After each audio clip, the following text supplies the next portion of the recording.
थोड़ी देर में हेमा मालिनी नॉमिनेशन करने वाली है, नामांकन करने वाली है। उनके साथ सीएम भी मौजूद रहेंगे। बीजेपी उम्मीदवार हेमा मालिनी मथुरा से नामांकन भरने जा रही है। नामांकन से पहले न्यूज 18 ने हेमा मालिनी से बात की, क्या कुछ उन्होंने कहा, सुनिए। हेमा मालिनी जी हमारे साथ मौजूद हैं और नामांकन अपना दाखिल करेंगी वो, और हम इनसे बात करते हैं। मैडम, तमाम विरोध के बावजूद आखिरकार आपको टिकट मिल गया और अब ड्रीम गर्ल आपको कहा जाता है। मथुरा के क्या सपने पूरे किए? मथुरा का बहुत सारे सपने किया है, लेकिन बहुत सारा अभी पाइपलाइन में है, वो सारा करना है। बिकॉज ये देखिए 3000 उससे भी ज्यादा किलोमीटर का ये क्षेत्र है। ब्रज क्षेत्र is not a small, is very big. और इतने सारे 5 विधानसभा, it's a very big thing. 800 क्या I think nearly 1000 villages are there. इन सबको खुश करना it's little difficult, but I have made many good things which people are very happy with me, and a lot of proposals are there which are all on the pipeline. वो सब अभी होने वाला है, सब बहुत जल्द सब काम इस साल से शुरू होने वाला है। सो दैट इज वाई मेरा मेन मकसद भी ये था। ऊपर से जब मोदी जी का सरकार है तो उसके साथ जुड़ के मुझे भी मेरा भी अपनी तरफ से एक स्मॉल योगदान मथुरा द्वारा करना चाहती हूँ। मैम, हम आपको कवर करते आए हैं और आपकी हम लगातार 4-5 साल से लेके अभी हमने आपको 2 अहम चीजें देखी। पहला, आपके मकान में जब एंटर कर रहे थे, नजर का टोटका आपने लगाया था वहां पे। न्यू हाउस, नया घर है बनाया अभी। और दूसरा, आपने भगवान के दर्शन किए हैं, जाहिर सी बात है। ये वृंदावन में है, ये मेरे लिए बहुत ही सौभाग्य की बात है। कृष्ण की नगरी है, कृष्ण की रचा लीला सब लोग सुनते आ रहे हैं। इसके दर्शन करने के लिए लोग कहाँ से आते हैं। उसमें मेरा भी एक छोटा सा घर है। मेरा नहीं, ये तो कृष्ण का ही है। तो नेचुरली मंदिर तो हो गए, हमारी संस्कृति है, हमारी सभ्यता के अनुसार हम पूजा पाठ तो करने वाले हैं। तो आपको इस बार अपनी जीत पर दोबारा पूरा भरोसा है? भरोसा है, क्योंकि मैंने बहुत अच्छा काम किया है and people are very happy with me. So many roads and so many things I have done which I just don't recognize right now. I don't remember much, but बहुत सारे काम किए हैं। मैम, हम 1-2 सवाल और पूछेंगे। स्थानीय लोग आपको ये कहते हैं कि अक्सर मौके पर आप मौजूद नहीं रहती हैं। नहीं, बिल्कुल गलत है। मैं हमेशा रहती हूँ। ये किसी ने भी बोला है, वो गलत बोला है। इस नए घर में देखिए बहुत सारे शादियां होती हैं और बहुत सारे प्रोग्राम्स उनका होता रहता है यहाँ, बिकॉज इट्स तीर्थ स्थल है। तो सब में मैं भाग नहीं ले सकती हूँ ना। कहा जब मैं यहाँ पे रहती हूँ तो मैं जरूर जाती हूँ। चुनाव के लिए आपने कमर कस ली है, अहम मुद्दे क्या रहेंगे? हम पुलवामा हमले को देखकर, पुलवामा हमले को लोग कह रहे हैं कि ओवैसी जैसे लोग कह रहे हैं कि जब हमला हुआ था तो प्रधानमंत्री सो रहे थे और वो बड़े की बिरयानी खा के सो गए थे। इस तरीके के बयान सामने आएंगे तो आप कैसे जवाब देंगे? नहीं, ये सब उनको नीचे दिखाने का ये तरीका है विरोधी दल का। वो तो हमेशा ऐसे कुछ न कुछ जरूर कहेंगे, उनका काम है वो। लेकिन हमारे प्रधानमंत्री जी ने जो किया है वो सारे दुनिया जानती है, पूरा देश जानता है, सब लोग साथ में हैं। तो इसमें कोई आपत्ति नहीं है, क्योंकि we will definitely we are doing best और हम जरूर जीतेंगे। हम अखिलेश यादव कहते हैं विकास कहाँ गया?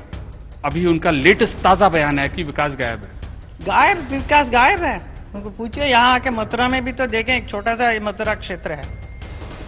For me it is very big, but like that पूरा एंटायर कंट्री में सब जाके देखिए कहाँ कितना हुआ है। ये पहले कभी हुआ था? प्रॉब्लम ये हो रहा है अभी कि 5 साल हमारे लिए बहुत कम पड़ गया है इतना विकास करने के लिए, क्योंकि पहले कुछ हुआ ही नहीं था।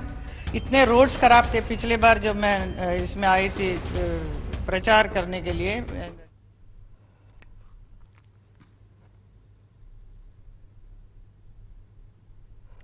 और नामांकन की प्रक्रिया जो है वो 11 बजे से शुरू हो चुकी है। आज पहले चरण के लिए नामांकन का आखिरी दिन है। ऐसे में तमाम जो कैंडिडेट है वो अपना नॉमिनेशन करने के लिए पहुंच रहे हैं। रुक करते हैं अपने सहयोगियों का और जानते हैं कि फिलहाल वहां पर क्या कुछ चल रहा है। हमारे साथ हमारे सहयोगी अनुपम मिश्रा जुड़े हुए हैं सहारनपुर से, सुनील नवप्रभात हरिद्वार से जुड़े हुए हैं, शैलेंद्र हमारे साथ जुड़े हुए हैं। उन सबसे बात करते हैं। सबसे पहले रुक करते हैं अनुपम का। अनुपम, इससे पहले भी आप बता रहे थे कि कई बड़े दिग्गजों ने नॉमिनेशन कर दिया है। इस वक्त क्या कुछ चल रहा है वहां पर?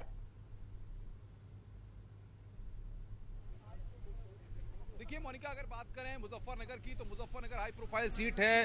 गठबंधन से अजीत सिंह हैं और साथ ही साथ बीजेपी से यहां पर संजीव बालियान एक बार फिर चुनावी दंगल में कूदे हुए हैं। फिलहाल अब से थोड़ी देर पहले अजीत सिंह ने नामांकन किया था और उससे थोड़ी देर पहले बाद संजीव बालियान ने नामांकन कर दिया है। और आपको बताएं कि संजीव बालियान से जब नामांकन के बाद हमने बातचीत की तो उनका यह कहना है कि जनता ने जो विश्वास उनको पहले दिया था, उन्होंने इन 5 सालों में जनता के लिए जो काम कराए हैं उसी को लेकर के वो जनता के बीच जा रहे हैं। और अजीत सिंह पर उन्होंने हमला करते हुए यह साफ तौर पर कहा कि अजीत सिंह बाहरी है और यहां पर आकर के चुनाव लड़ रहे हैं, क्योंकि अजीत सिंह ने पिछला लोकसभा का चुनाव बागपत से लड़ा था और वहां से वो चुनाव हार गए थे। इस बार वो मुजफ्फरनगर से गठबंधन के प्रत्याशी हैं, तो यहां पर चुनावी माहौल पूरी तरह से गरमाया हुआ है। और अजीत सिंह और संजीव बालियान दोनों ही जो कैंडिडेट हैं उन्होंने फिलहाल नामांकन यहां पर कर दिया है।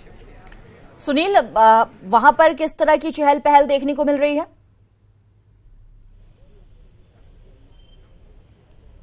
देखिए मोनिका, यहाँ पर बीजेपी के जो कैंडिडेट हैं रमेश पोखरियाल निशंक, वो नामांकन कक्ष में हैं और अपना नामांकन करा रहे हैं। अभी मुख्यमंत्री त्रिवेंद्र सिंह रावत और कैबिनेट मंत्री प्रकाश पंत यहाँ पर पहुंचे हैं। इसके अलावा मदन कौशिक यहाँ पर हैं।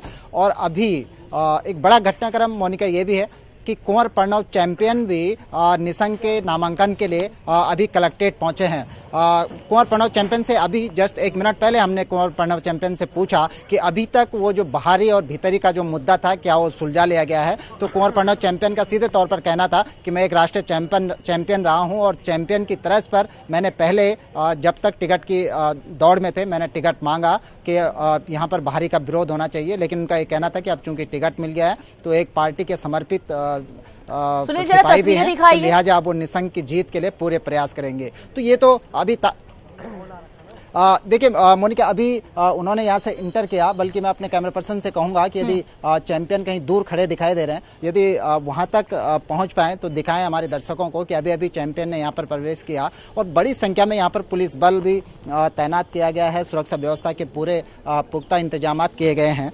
जो तमाम कैंडिडेट्स हैं उनके पास महज 4 घंटे का समय होगा। उसमें से भी आप लगा सकते हैं कि 11 से 12 बज गए, 1 घंटे का समय बीत चुका है, महज 3 घंटे का समय होगा। बिल्कुल, इसलिए और ज्यादा तेजी आ गई है। शैलेंद्र, जाहिर सी बात है कि अब ज्यादा वक्त नहीं है, 3 घंटा लगभग अब बचा है नॉमिनेशन करने के लिए। वहां पर भी हलचल बहुत ज्यादा देखने को मिल रही होंगी।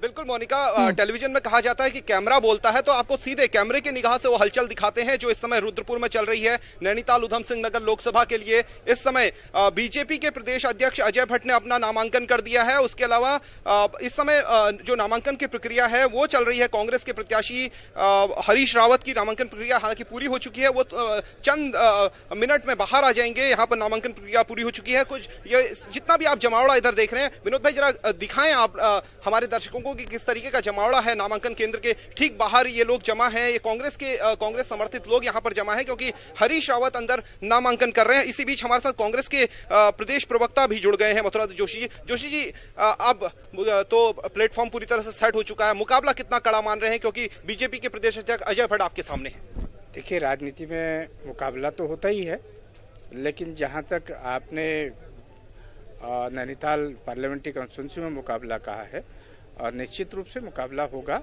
और कांग्रेस पार्टी उस मुकाबले का सामना करेगी, उसका मुकाबला करेगी। किन इश्यूज को लेकर के जाएंगे आप? देखिए, हमारा सबसे बड़ा मुद्दा विकास का मुद्दा होगा। कांग्रेस हर हमेशा विकास के मुद्दे पर चुनाव लड़ती है और भारतीय जनता पार्टी को ये जरूर बताना होगा जनता को। मैं आपसे भी निवेदन करूंगा कि आपने भी उनसे पूछना चाहिए कि 2014 का जो उनका घोषणा पत्र था वो ये बता दें कि उस घोषणा पत्र से जितने भी वायदे मोदी जी ने राष्ट्र के सामने किए थे, देश की जनता के सामने किए थे, क्या उसमें से एक भी वायदा पूरा करने का काम किया? कितने नौजवानों को रोजगार दिया? किसान देश का आत्महत्या कर रहा है, व्यापारी आत्महत्या कर रहा है। किसको मान रहे हैं आप? नरेंद्र मोदी प्रतिद्वंदी हैं आपके सामने? यहाँ जो कैंडिडेट्स हमारे खड़े हुए हैं, यहाँ कम से कम प्रदेश अध्यक्ष हैं बीजेपी के, वो आपके विरोधी हैं यहाँ? देखिए, ये चुनाव नरेंद्र मोदी के खिलाफ हो रहा है और निश्चित रूप से नरेंद्र मोदी से मुकाबला होगा और देश की जनता नरेंद्र मोदी का झूठ और पाखंड का निश्चित रूप से पर्दाफाश करेगी। मोनिका देखिए, थोड़ी देर पहले जब हमने बीजेपी के प्रदेश अध्यक्ष अजय भट्ट से बात की, वो नामांकन से जब बाहर आए तो उन्होंने बेहद साफ कहा कि उनका सीधा मुकाबला कांग्रेस की उस जो परिवारवाद है उससे है, कांग्रेस के जो पिछले भ्रष्टाचार है उससे मुकाबला है। और वो भी ये इस बात को मान रहे थे कि ये पूरा का पूरा चुनाव वो नरेंद्र मोदी के बल पर लड़ रहे हैं। और यहाँ कांग्रेस के प्रवक्ता भी बेहद साफ कह रहे हैं कि पूरा का पूरा मुकाबला जीत के दावे किए जा रहे हैं। हर पार्टी और हर नेता, हर प्रत्याशी अपने अपने जीत के दावे कर रहा है।